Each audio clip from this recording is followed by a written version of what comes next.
जय गुरु जी। जय गुरु जी संगत जी।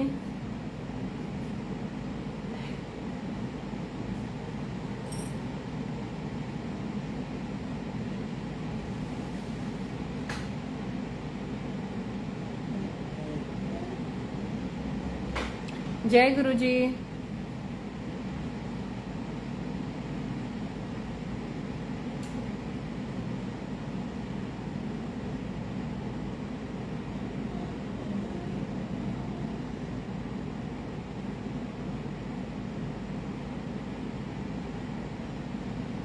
जय गुरु जी।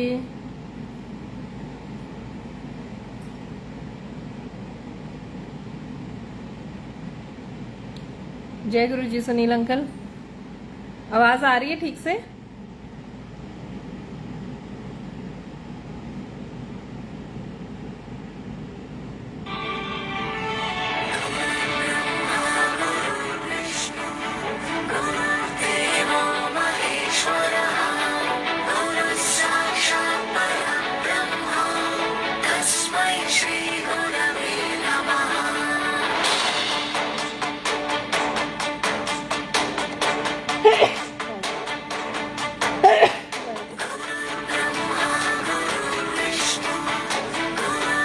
जय गुरु जी।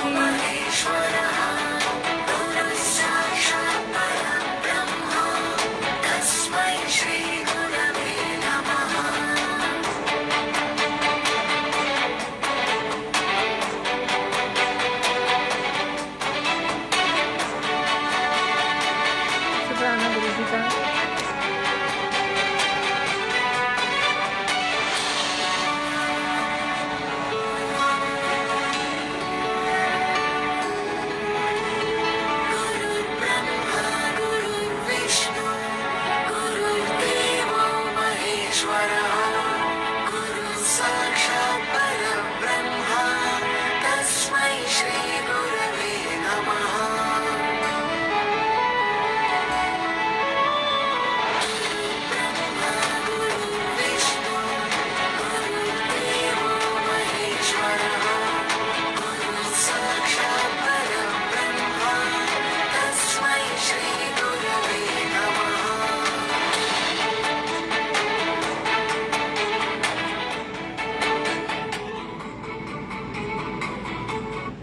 जय गुरु जी।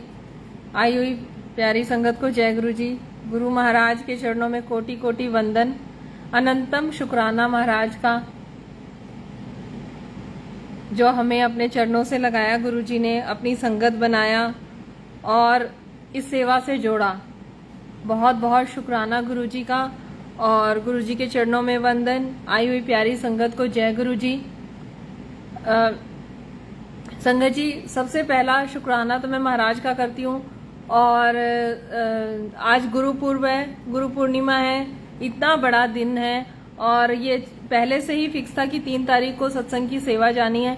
मैं कल से ही गुरु जी को कह रही थी कि गुरु जी, गुरु पूर्णिमा पे तो बड़े मंदिर का भी नहीं हो रहा, और ऐसे मन मन में मेरे मतलब चल रहा था कि क्या करूं, ऐसे मन में मैं सोच रही थी।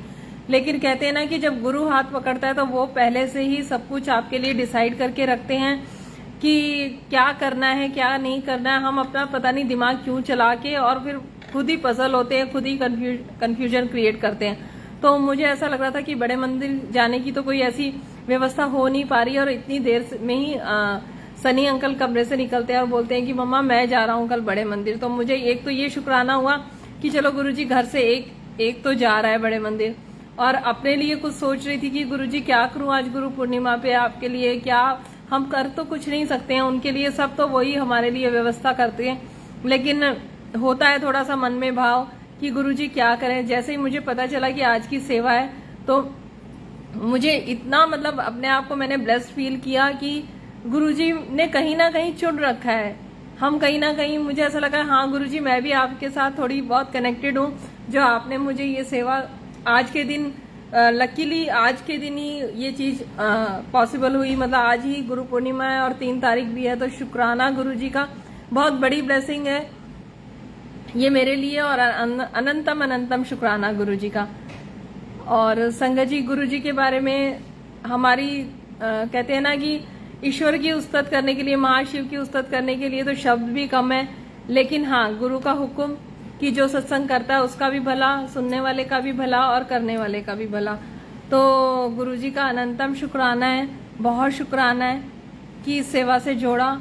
तो मैं संगत जी शिवरात्रि का सत्संग शेयर करती हूँ कि शिवरात्रि थी लास्ट टाइम, तो हम बड़े मंदिर गए और बड़े मंदिर में भीड़ भी थी, संगत तो बहुत, जैसे कि गुरुजी ने कहा है कि लाइनें लगेंगी, तो लाइनें आजकल बहुत लंबी लंबी और कहाँ कहाँ से हम लोग होके गुजरते हैं गुरुजी के दर्शन के लिए।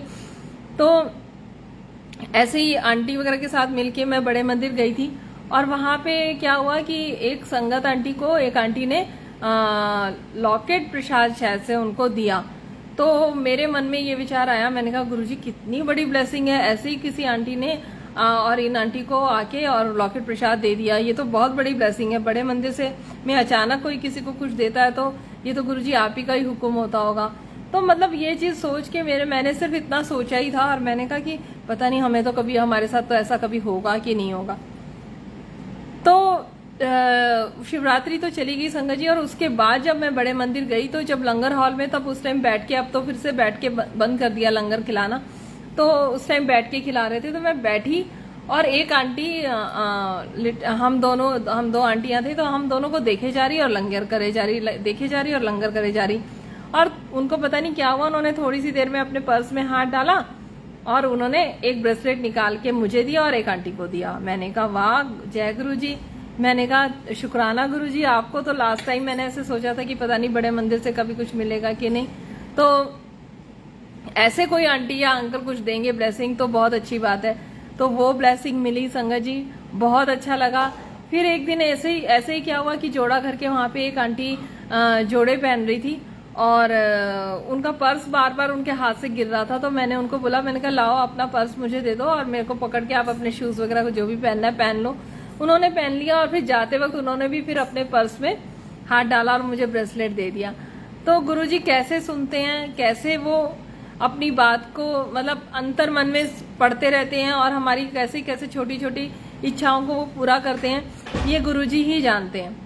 और संगत जी अपनी हेल्थ का सत्संग शेयर करती हूँ कि जब मैं गुरुजी से नहीं जुड़ी थी उससे पहले मैं मतलब बहुत ज्यादा मेरे को हेड टू टो बहुत सारी प्रॉब्लम्स होती थी। और कहते हैं ना कि एक प्रॉब्लम मुझे ये होती थी कि जब मैं, ये जो ह्यूमिडिटी वाला मौसम होता था गर्मियों में, सर्दियों में मुझे कुछ नहीं होता था, लेकिन ये जो ह्यूमिडिटी वाला मौसम होता था गर्मियों में खास करके मुझे बहुत छींकें आती थी। सुबह उठते ही और आंखें लाल हो जानी और नाक से पानी बहना, मतलब बहुत ज्यादा, मतलब उसको साइनस भी बोलते थे लोग। फिर मैं होम्योपैथी ट्रीटमेंट कराती थी और बच्चे छोटे थे तो उस टाइम पे तो इतनी बुरी हालत होती थी कि छींकें आने लगती थी। तो एकदम से अचानक शुरू हो जाती थी सुबह के टाइम, तो मुझे कुछ ऐसे मेडिसिन लेनी होती थी। और आपको पता है कि ये वाली जो मेडिसिन होती है इसमें नींद की होती है और दिन में आप बच्चों के साथ सो भी नहीं सकते हो। तो बहुत सफरिंग थी उस टाइम पे, बहुत मैंने उस टाइम पे दिखाया भी संगत जी। तो किसी ने बोला ऑपरेशन करा लो, ये गुरु की कृपा थी कि उस टाइम पे भी उन्होंने मुझे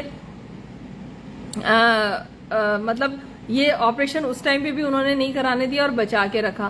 तो अब कहते हैं ना कि गुरुजी हमारे अंदर हेल्थ में क्या क्या इश्यूज होते हैं वो उनको हमसे ज्यादा पता है। मैंने तो इस चीज की अरदास भी नहीं लगाई थी कि मेरे को ये प्रॉब्लम है गुरुजी ठीक कर दो, लेकिन कहते हैं ना कि बिन मांगे ही वो सब कुछ देते हैं। तो मैं नोटिस कर रही हूँ कि कई दिनों से इस बार मुझे ये वाली प्रॉब्लम बिल्कुल भी नहीं हुई। अचानक से मुझे एकदम से याद आया, अच्छा मैं एक वो जलनेथी होती है आयुर्वेद की, तो वो भी करती थी, तो उससे मुझे थोड़ा रिलीफ मिलता था। तो इस बार वो बर्तन मेरा वो होता है, उसमें नाक में पानी डाल के ऐसे कुछ करना होता है, तो वो बर्तन भी मेरा टूट गया था। तो मैं दवा शॉप से लेने गई, मुझे वो मिला ही नहीं, वो मुझे मिला ही नहीं और मैं घर वापस आ गई। तो शायद गुरुजी की इच्छा नहीं थी और गुरुजी ये कहना चाह रहे थे या ये मैसेज मेरे को मिलना था कि ये चीज भी मैंने तेरी ठीक कर दी। तो अब पहले से बहुत मतलब 99.9% वो चीज मेरी सॉर्ट आउट हो गई है। तो मैंने ये रियलाइज किया कि हम जो गुरुजी के पीछे पड़ जाते हैं, गुरुजी ये करो वो करो, तो मैं नोटिस कर रही हूँ कई चीजें तो मैंने बोली भी नहीं, ना मैंने कभी याद किया कि ये ठीक कर दो या नहीं, तो भी गुरुजी ने वो मेरे को बख्श दिया। तो गुरु महाराज का जो काम करने का तरीका है, जो हमें ब्लेसिंग्स देने का तरीका है, वो बहुत ही अलग है, लेकिन हम समझ नहीं पाते संगत जी।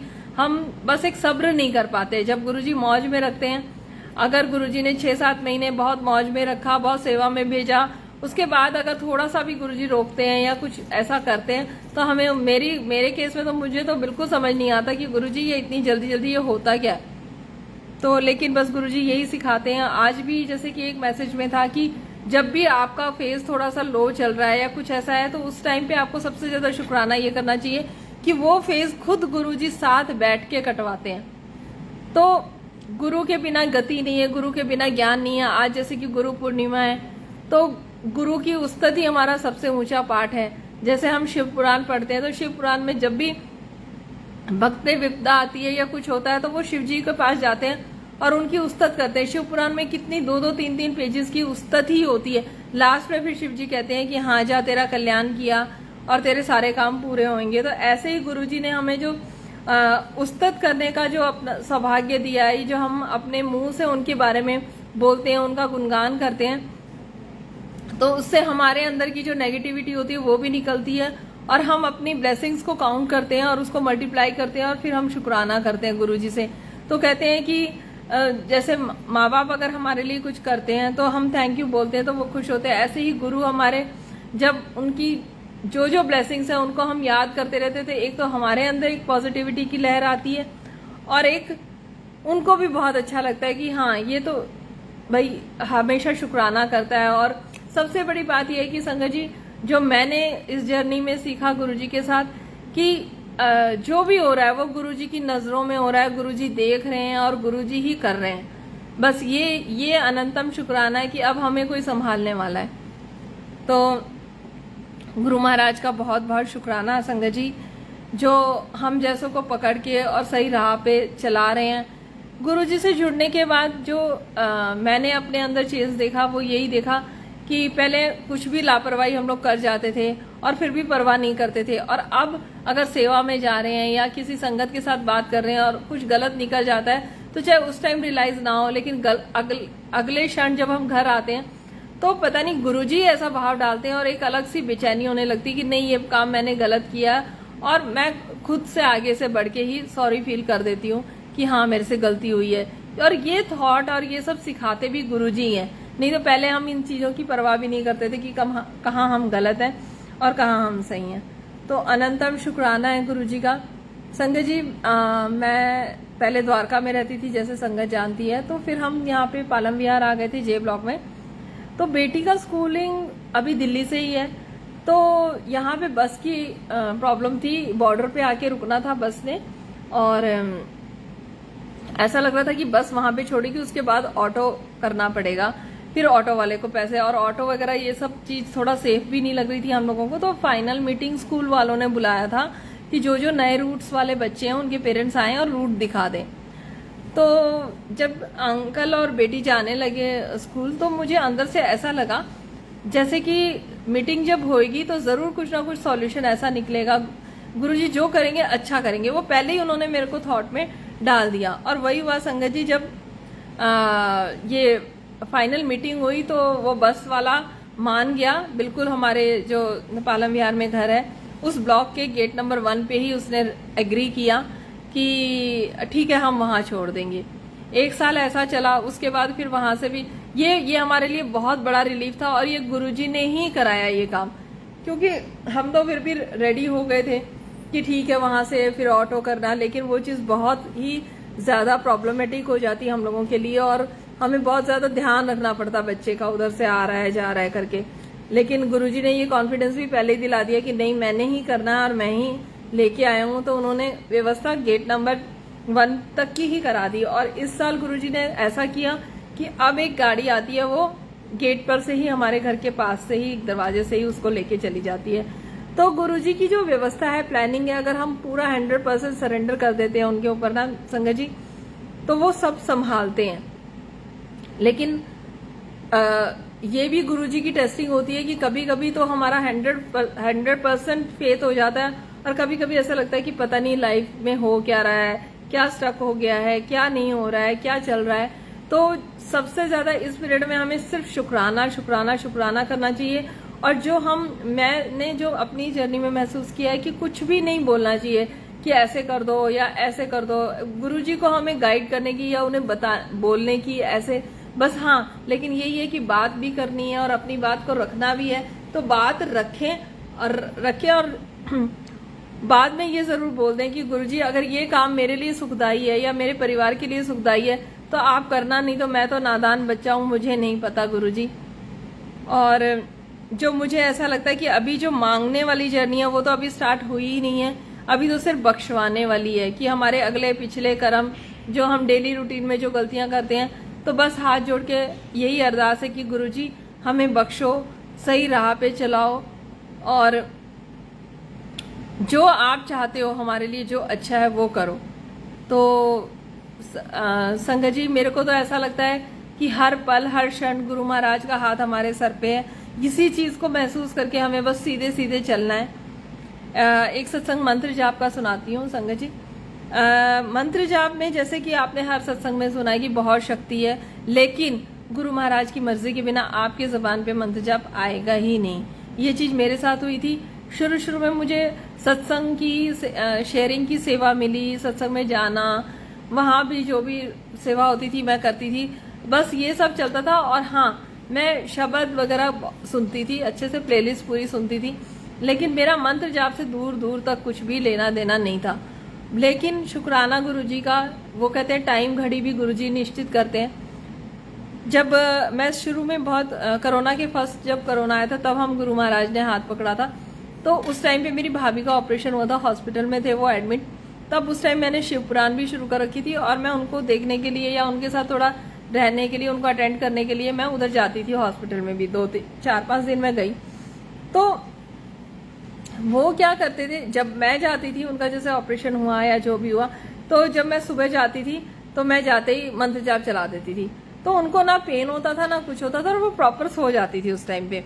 अच्छा, शाम को मैं घर आती थी और उनकी मम्मी आते थे रात को उनको अटेंड करने के लिए, भाभी को। तो वो 1-2 दिन हुआ तो फिर उन्होंने बोला कि वो परेशान रहती है ना। मैंने कहा नहीं, मैं तो जाके आराम से वो सोती रहती हैं और मैं भी जाके रेस्ट कर लेती, क्योंकि घर वर का काम करके जाती हूँ। तो मैं साथ वाले बेड भी था हमारा अटेंडेंट का, तो मैंने कहा मैं वहां जाके रेस्ट कर लेती हूँ। और तो कहती नहीं, रात भर मुझे तो सोने नहीं देती है वो, और ऐसे करती है। तो मुझे इतनी हंसी आई। मैंने कहा मैं तो वहां जाके गुरुजी का मंत्र जाप चला देती हूँ, तो गुरुजी उसको ब्लेस करते रहते हैं। फिर उनको मैंने बताया, उनकी मम्मी को, कि मैं कहा आप भी ना जाके उसके पास जाके रख के मंत्र जाप चला दिया करो। तो मंत्र जाप में बहुत शक्ति है, लेकिन कहते हैं कि से सिमरे जिन आप सिमरावे। जब तक गुरुजी महाराज खुद सिमरन के लिए नहीं बोलेंगे, उनकी आज्ञा नहीं होगी, नहीं वो नदर करेंगे, तब तक हम संगत जी नहीं कर पाते मंत्र जाप भी। ये भी उनकी ही कृपा बरसती है तो मंत्र जाप अंदर अंदर चलता है, अदरवाइज नहीं चलता। तो ये वाली रात तो गुरुजी ने मुझे बहुत अब थोड़ी बख्शी है कि अब मुझे कुछ भी नहीं अच्छा लगता। बस अब ऐसा लगता है कि चुप करके बैठ के और अपना सिमरन करें। तो सिमरन से संगत जी जो हम गुरु महाराज को याद करते हैं और उनका सिमरन करते हैं, तो उससे हमारी जो नेगेटिविटी है एक तो वो खत्म होती है। और जो एक बार जब हम सिमरन करना शुरू करते हैं तो कई बार संगत बोलती है कि एक घबराहट सी होती है और बहुत सारे विचार आते हैं। तो उसके लिए मेरे को तो यही समझ में आया कि वो विचार हमारे बहुत जन्मों जन्मों की परतें दबी हुई हैं। तो जो हमारा नाम सिमरन अंदर नाम मंत्र जाप चलता है, तो वो एक तरीके से सर्फ का या एसिड का काम करता है और वो उस गंदगी को निकालता है। तो जब हमारा वो मंत्र जाप चले और फिर भी ख्याल ऐसे आते रहते हैं, तो संगत जी हमें उस टाइम पे ना घबराना नहीं चाहिए। बस हमें सिर्फ अपने मंत्र जाप पे, अपने सिमरन पे, अपने मेडिटेशन पे ही फोकस करना चाहिए। उसके अलावा उस चीज को इतना हमें तूल देना ही नहीं चाहिए, ना उसको धक्का मार के भगाना चाहिए, ना कुछ करना चाहिए। वो अपना हमें सिर्फ एक दर्शक, एक दृष्टा भाव से सिर्फ उसको देखते रहना है। हमें सिर्फ दर्शक ही बनना है कि बस मैं देख रहा हूँ कि मैं मंत्र जाप कर रहा हूँ और मैं देख रहा हूँ कि ये यहाँ से ये विचार चलते आ रहे हैं। तो ये कृपा भी गुरु महाराज ही बख्शते हैं। और कैसे वो अपनी संगत को जोड़ते हैं। शुरू में जब मैं गुरुजी के साथ फेसबुक पे सत्संग शेयरिंग करती थी, तो उस टाइम पे गुरुजी ने बहुत संगत जोड़ने की सेवा बख्शी थी।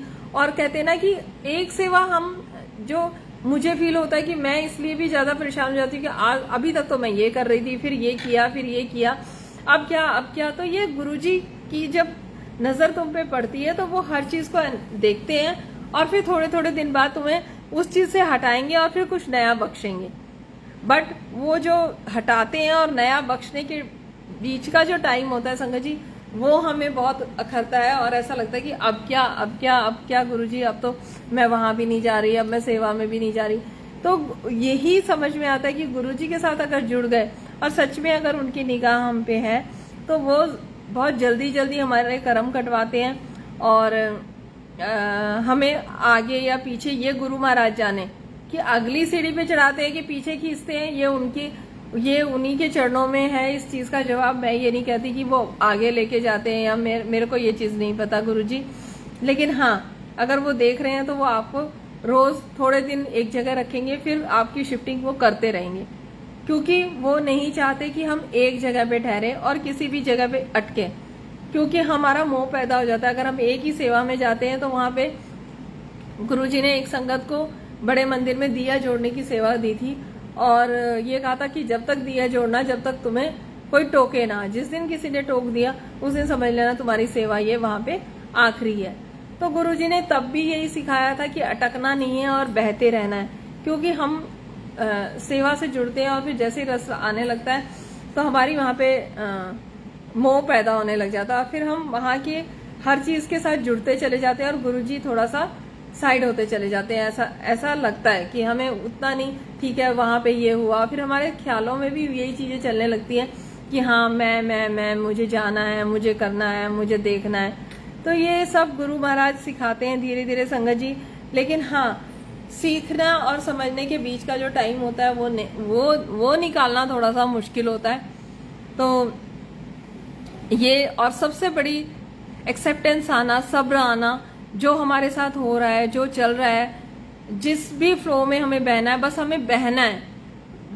दिक्कत परेशानी मैं तो यही देखती हूँ कि अभी मैंने जैसे बताया कि गुरुजी ने शुरू से ही हर तरीके की सेवा से जोड़ा है, तो जब बीच में गुरुजी रोकते हैं तो मैं बड़ी अरदास लगाती हूँ। तो अरदास लगाते लगाते एक दिन मैंने मन में सोचा कि गुरुजी मुझे देख रहे हैं और मुझे नोटिस कर रहे हैं कि फाइनली तुम मांग क्या रही है। मांग तो अब भी तुम संसार ही रहे हो ना, गुरुजी तो हर जगह है, तो घर में भी हैं, सेवा में भी हैं। और मैंने तो रघुवीर अंकल के सत्संग में ये तक सुना है कि गुरुजी तो कहते थे घर बैठ अकेले में और मेरी याद में तड़प। तो वो तड़प और वो अकेलापन अगर हमें बर्दाश्त हो जाए ना संगत जी, तो एलिवेशन बहुत आसान हो जाती है। लेकिन वो वाला टाइम भी नहीं कटता है हम लोगों से, क्योंकि हमें आदत होती है एक सर्कल में रहने की और मतलब हर चीज में हमें ऐसा लगता है कि बस अब जो कर रहे हैं उसी की एक आदत सी हो जाती है, वो उसी सराउंडिंग से हम बहुत फ्रेंडली हो जाते हैं, तो हम अपना एक कंफर्ट जोन वहां पे बना लेते हैं। लेकिन अगर गुरु ने हाथ पकड़ा है, जैसे पेरेंट्स हैं एक चैप्टर के बाद दूसरा चैप्टर बच्चे को पढ़ाएंगे तो वो पढ़ाएंगे ही पढ़ाएंगे। तो ये भी मैं अपनी जर्नी में ये महसूस करती हूँ, जो भी मेरे पास प्रॉब्लम आती है, हर्डल्स आते हैं, तो मैं यही कहती हूँ कि अगर गुरुजी सच में अगर आप देख रहे हो और आप करवा रहे हो और ये आपकी मर्जी से हो रहा है तो सर मत्थे है, क्योंकि इतना मुझे पूरा विश्वास है जो गुरुजी करेंगे वो बहुत ही अच्छा और बहुत ही हमारे लिए जो अच्छा है वही गुरुजी करेंगे। तो गुरु महाराज का बहुत बहुत शुक्राना है कि गुरुजी हाँ ये बात तो है संगत जी कि हमें तुरंत चीजें नहीं समझ में आती हैं। मैं गुरुजी का स्वरूप जब घर में आया था पहली बार, उसके बाद का सत्संग सुनाती हूँ संगत जी। जब गुरुजी का स्वरूप हम लेके आए तो येलो चोले में गुरुजी आए थे, तो मैंने शुरू में जैसे बताया कि गुरुजी के स्वरूप से मुझे इतना कुछ नहीं था, लेकिन गुरुजी येलो स्वरूप में जिसमें आए तो मेरे को वो स्वरूप गुरुजी का बहुत अच्छा लगा। और तब तक मैंने इतने स्वरूप गुरुजी के देखे भी नहीं थे, और बड़ा मंदिर तो लॉकडाउन में बंद ही था, तो बाहर से ही मैं दर्शन करके आई थी संगत जी। तो जब स्वरूप आया तो बस ऐसी लगन लगी, क्योंकि वो गुरुजी ने कराना था, ऐसी लगन लगी कि नहीं अभी, और मंडे का दिन ही था संगत जी, तो 25 डेट थी, 25 सितंबर था। तो हम फटाफट मंडे के दिन ही रात को ही भागे, स्वरूप का फ्रेम वगैरह लगवा के लाए और ये सब किया। तो जब फ्रेम करवा के लाए तो मैंने अपनी एक फ्रेंड है जो संगत है, उनको मैंने फोन करके बोला, मैंने कहा ऐसे ऐसे गुरुजी महाराज का स्वरूप आया, क्या करना है? तो उन्होंने बोला जल प्रसाद रख देना। मैंने कहा नहीं, मैं ये सब कुछ नहीं करूंगी, ये सत्संग इसलिए मैं सुना रही हूँ कि कभी कभी हम बहुत कंफ्यूज हो जाते हैं कि ये करे कि वो करे, लेकिन अगर गुरुजी ने हाथ पकड़ लिया, वो अपने आप अपने टाइम से आपसे सारी सेवा करा लेंगे जितनी उन्होंने करानी है। उसमें हमें ये नहीं आना चाहिए कि मैं ये नहीं कर पा रही या मैं वो नहीं कर पा रही, वो तो ये कर रहे हैं, मैं ये नहीं कर पा रही। सबका अलग कार्मिक है, सबकी अपनी अलग जर्नी है। किसकी जर्नी को गुरुजी कैसे मोल्ड करेंगे वो गुरुजी जानते हैं। तो मैंने वो संगत जी उन आंटी से पूछा, मैंने कहा क्या करना, उन्होंने बोला जल प्रसाद रख दो और ऐसे सुबह चाय प्रसाद का भोग लगा देना। मैंने सुन लिया, लेकिन मैंने फोन रख दिया और मैंने कहा नहीं, मैं ये सब कुछ नहीं करूंगी। मंदिर में एक जल का लोटा रखा रहता था, मैंने कहा वही ठीक है, और मैं कुछ ऐसा नहीं करूंगी, क्योंकि आज मैं करूंगी कल नहीं कर पाऊंगी तो मुझे मन में वहम आएगा। संगत जी मैं जाके लेट गई और रात के 11:30 बज गए, 12 बज गए। फिर मैं एकदम से उठी, मैंने कहा चल कोई बात नहीं, एक जल का ग्लास ही तो रखना है। मैं अच्छा सा नया सा ग्लास निकाला और मैंने एक ग्लास में, या छोटा लोटा था शायद से, उसमें जल प्रसाद गुरुजी का रख दिया। ऐसे ही सुबेरे फिर 3-4 दिन बीत गए और मैं चाय बनाने लगी। तब तक हमने चाय का भोग नहीं लगाया था गुरुजी को। तो चाय बनाने लगी तो मेरे मन में 4-5 दिन बाद, 4-5 दिन तक कोई भोग नहीं लगा चाय का, लेकिन 4-5 दिन बाद अंकल पूजा कर रहे थे मंदिर में और मैं चाय बना रही थी। तो चाय बनाते बनाते मेरे मन में आया कि चाय बनती तो है ही, कोई बात नहीं, ग्लास में जाके भोग लगा दिया करेंगे। मैं मन में ये बात सोच रही हूँ, इधर से अंकल पूजा करके आते हैं तो कहते हैं आज से ना हम चाय का भोग लगाएंगे गुरुजी को, चाय प्रसाद बन जाएगा वो। मैंने कहा ठीक है। तो देखो दोनों जगह से वही चीज का वही इंट्यूशन आना, इनको भी वही मन में चला और मेरे को भी वही मन में चला। तो इन चीजों से हमें ये पता चलता है कि गुरुजी खुद ये कराते हैं। ऐसे ही धीरे धीरे मैंने मतलब खाना बनाती थी तो उसका लंगर का भोग लगाने लगी, और मैं टेस्ट भी नहीं करती थी, पहले मैं टेस्ट करके बनाती थी। तो एक दिन फिर गुरुजी ने सनी अंकल से बुलवाया, कहते कि मम्मा खाना तो आजकल पहले से भी ज्यादा टेस्टी बनने लग गया है। तो ये भी गुरुजी मैसेज देते हैं कि हाँ ये चीज ठीक है या ये चीज नहीं ठीक है। तो गुरुजी का कुछ भी वहम नहीं है, और जब उन्होंने जो करवाना है, जो नहीं करवाना, और नहीं करवा के भी वो हमारी टेस्टिंग लेते हैं संगत जी कि हाँ में तो गुरुजी है ही, लेकिन ना में भी हमें अब गुरुजी पे ही सरेंडर करना है कि नहीं हुआ तो वो भी गुरु की रजा नहीं होगी, कुछ और गुरुजी का मन होगा। क्योंकि गुरुजी एक बार बहुत स्पीड से चलाते हैं, फिर थोड़ा सा रोकते हैं, फिर ये गुरुजी खुद देखते हैं कि किस हिसाब से कैसे चलाना है, कितना चलाना है। जैसे किसी संगत को बोलते थे रोज रोज आना है, किसी को हफ्ते में एक बार, किसी को 15 दिन में एक बार, किसी को महीने में एक बार, और किसी को तो संगत जी गुरुजी ने ये कहा था कि बड़े मंदिर आने की अब जरूरत नहीं है, मैंने ब्लेस कर दिया। तो ये सब गुरु की रचना होती है। लेकिन हम आनंद आता है हमें किसी सेवा में कहीं जाके, तो जब गुरुजी रोकते हैं तो हमारा वो आनंद जाता है। और गुरुजी ने तो यही कहा है कि मैं अंदर हूँ, लेकिन वो अंदर की जर्नी हमें अभी करनी नहीं आती तो हम घबरा जाते हैं। तो गुरुजी बस ऐसे ही अपने आप से जोड़ के रखें। और गुरुजी का तो अब जो संगत जुड़ रही है, अब जो लाइनें लग रही है, वो बेअंत और बेपना बहुत ज्यादा संगत जुड़ती जा रही है।